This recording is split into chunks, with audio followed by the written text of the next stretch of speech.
Come on, let's get it, let's go. As Juan Crookshank, your one and only Move Swiftly speaker, checking in for a daily Move Swiftly thought, giving you a perspective on teamwork you will not get anywhere else. We do not teach you how to rise to the occasion. What we teach here, folks, is how to fall to your level of preparation, all right? So, listen, man, listen. If you're going to be in this game, you're going to be in the content creation game, you're going to be in the entrepreneurship game, you're going to be in the self-development game, going to be in the employee development game, going to be in the development game, period.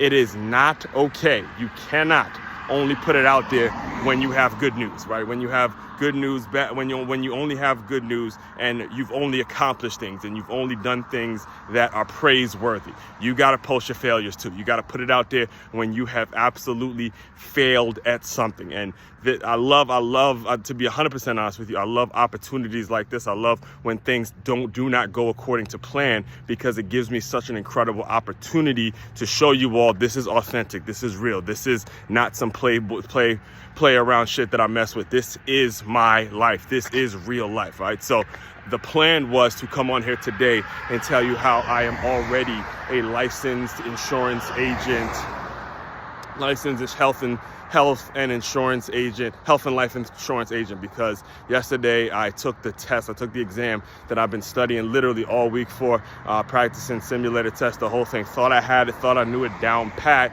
And, again, yesterday I failed the test. I failed the test. You needed a 70, you needed at least a 70 to pass it, and I ended up getting a 60. Now, granted, it was only a week of me studying, and there's a lot of complex issues, a lot of, complexity things. There's a lot of stuff to learn if you want to actually get your license to become an insurance agent and all that kind of stuff. I tried to do it in a week. Again, something that the chances and the obstacles and the things that I was planning on trying to do were extremely, extremely difficult. So, the fact that I did at least get to a 60 wasn't technically failure, but at the same time, I did not pass. So you chop that up as a failure. Now, again, me personally, when it comes to multiple choice exams and having to do it, it's something that I have always not been a fan of. I don't like doing it. But again, considering I am the person that sells employee development and works in the employee development field, it's like, look, it's something I got to do in order for me to get to the places where I'm trying to get to. So decided I was going to do it. I linked up. Again, I don't have permission to put her name out there yet, but just know she's coming. And yeah, she, we used to, actually, I'll put her fire name. So when I was a trainer at 9 Round, we used to call it Pocahontas. And if you knew me back there in the 9 Round days, then yeah, that same one. So she's the one that introduced me to it, and we've been collaborating for about a month now in terms of just kind of figuring out how to work this business and stuff like that. So anyway, after the test, I was spiraling. Like, I was hurting, I was upset, I was bummed out at myself, and it was her who actually it was her and then our mentor. I don't have permission to put their names out there or anything like that, but it was her and the person who's mentoring us who gave me, I spoke to them both actually on my way back.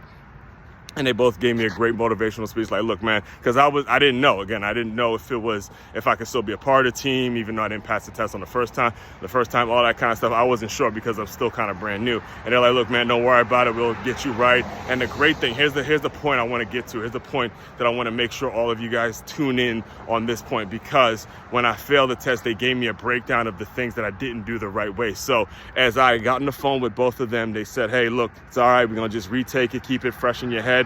And, we'll figure out where you went wrong, what you didn't notice, that, and the third. And there were people I could work with.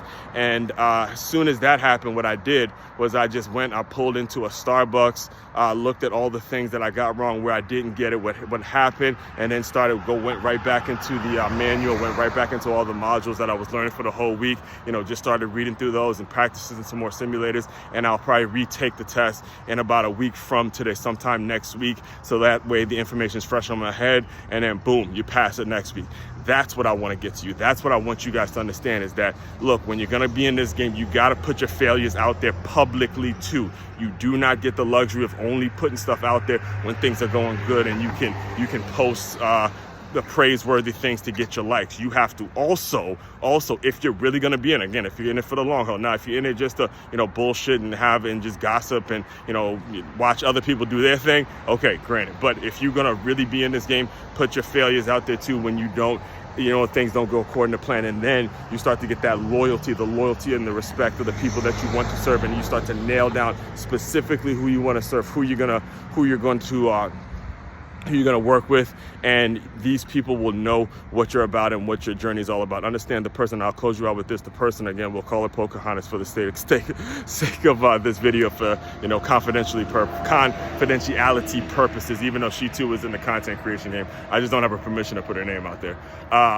She knew me before the books, right? She knew me before I had a podcast. She knew me before all of this stuff when I was just a trainer at 9 Round. And again, I knew her before she got into the digital creation game. I knew her before she has a book. She had a book, put a book out there, and is public speaking and all these great things. So understand, when you have people who've been a part of your journey from start to finish, those are the blessings, and those are the kind of people that you want. All right. So all that being said, main website to check out to dive deeper into all the work I'm doing. Make sure you stay plugged into it. It's makeyourmove.com. That's makeyourmove.com. One-stop shop for your teamwork and your self-development needs.